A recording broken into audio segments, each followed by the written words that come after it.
We're back with the Screen Team. I'm being joined by Michael, and we're getting ready to do a movie review of a film called There Will Be Blood. And we're going to bring our milkshakes to the yard for this review. I tell you what, this is a film that was... You'll get it if you watch it. This is a film that was highly decorated with Oscars. Daniel Day-Lewis won Oscar for Best Actor. It was also nominated for Best Picture. I also believe Best Director as well. This is a film where Daniel Day-Lewis plays basically an oil tycoon, correct? Yep. A very eccentric, and at one point becomes massive. I mean, he becomes very wealthy. Yeah, very wealthy, very powerful. Yep. And along this journey, where we see him kind of rise to power in his oil field, we also meet another side character played by Paul Dano. And actually, he plays two parts in this film, right? He plays twin brothers. Yeah, exactly. And they kind of brought a little influence to the story and to Daniel Day-Lewis's character about religion and just some other... Both the main characters, Paul's character, who's the young minister, you could see that he wants power. Sure. That's the thing. Just like Daniel Day-Lewis wants power, but on a different aspect. It's like, but first off, before I get into that, outstanding movie. It's not a family movie. It's a rated R movie. It's a very serious movie, but with the aspects of that, you have one guy who just wants money and the power and to keep growing and becoming monstrous, and then you have on the other side a man who is, I'm not saying that he just wants the power and the money for his church, but that's his main focus. And you can see a little glimpse of he kind of wants that role because him being a young minister, I think that he sees the opportunity to be able to grow into something greater. But outstanding performances. So explain this to me, Michael. I've seen this movie, I think maybe 2 or 3 times, and there's parts of this film I enjoy, but the overall film itself, I'm kind of like, slow. It's very, very slow to me. Yep. Why is this film, not just with you, but with a lot of the film community, why is this such an outstanding film in general? Because, like the recipe we talk about is there, you don't have to have constant action to keep people's interest in something.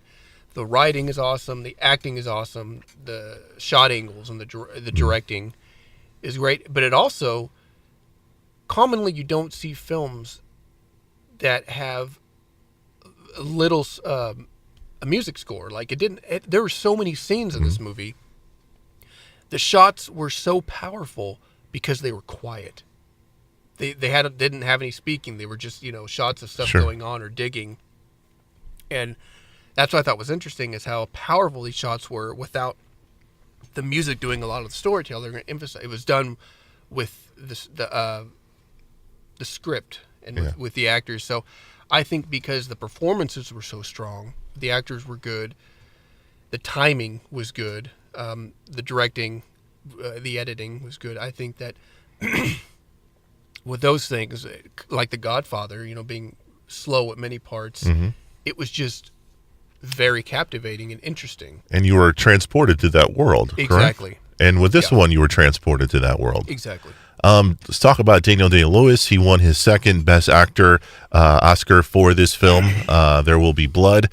What makes his performance so special? You and I in the past, we did a review of The Darkest Hour with Gary Oldman, and he pretty much embodied the Winston Churchill persona. He, as you say, a lot of method acting. Daniel Day-Lewis, in my opinion, is definitely probably the top 10 best actors of all time, easily. He is incredibly versatile, and like you said, he embodies that role, and he's incredibly believable. Like, it isn't just some person doing an impression of an actor, doing an impression of an accent, or, I mean, he is really that. So can you describe it? And he's Irish too, So. Yeah. Can you describe it a little bit more? Because it's, when you're doing method acting or you're really getting into a part, it's not just memorizing lines. Exactly. That's so many actors out there, they'll just, because that's just natural. When we're reactive, compulsive beings, we do things naturally. We don't do things with memorize. So when we do take a piece of paper that has lines on it that aren't coming from us naturally, we seem to become robotic. We lose the emotion. Sure. And that's commonly something that you have to train yourself out of. And it's hard to be able to feel emotion that you're not naturally feeling. Like, you have lights on you and cameras and you're supposed to feel so sad and hard. Right. So, how do you do that? Method acting is about, if you believe it, the audience will believe it. So they teach themselves how to truly believe and get in touch with these feelings. How do you do that, though, man? It takes a lot of practice. Sure. But some of these actors go to the extreme and will constantly live it outside of the studio to keep themselves in character, because that's one thing I find important is remaining in character and the distractions. I've seen actors get really upset because someone will distract them, a boom mic operator or something. Christian Bale. Yeah, exactly. Because when you lose that focus, it interrupts your psyche and your concentration, and it is such a hard thing to do. You think you watch a movie and they make it seem so easy. Yeah. Like being natural and believable. It's not, because you're self-aware. People are watching you. You're aware of how you're saying your lines.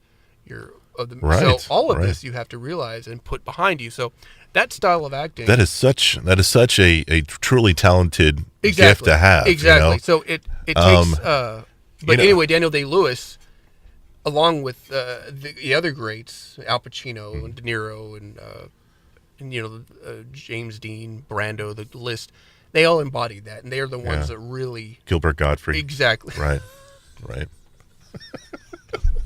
That method acting he did in Aladdin and Problem Child, my never goodness. seen a parody. Let's talk about my favorite scene in the entire film. The scene that finally wakes me up in this film is the final 5 minutes of the of the movie, where we have the final confrontation between Daniel Day-Lewis's character and Paul Dano's character, and that is just electric. Exactly right. It's electric. It's almost like a 2-hour build-up for that moment. Right. Because it is, like you said, it is slow, but I enjoyed it because of the story. Mm-hmm. But if you're the type of person that you need constant entertaining, you're probably not going to, it's not that you're not going to like the movie, you're just not going to find it enthralling or gripping. So, but you are right. It's slow, but that last scene is so good. It's incredible. It is so good. Both those actors are incredible actors. Yeah. So is this a movie you like to watch over and over again? I enjoy watching it maybe once a year. Yeah. Michael goes on a date. He's like, "Hey, would you like to watch There Will Be Blood?" There Will Be Blood. What are you doing to me? Oh no, the movie. If I see it on Prime or Amazon, then if I haven't seen it in a while, that's what I had done, several months ago. And, sure. And that's what kind of reminded me. I don't think we reviewed this movie, and it is an outstanding movie in every sense of filmmaking.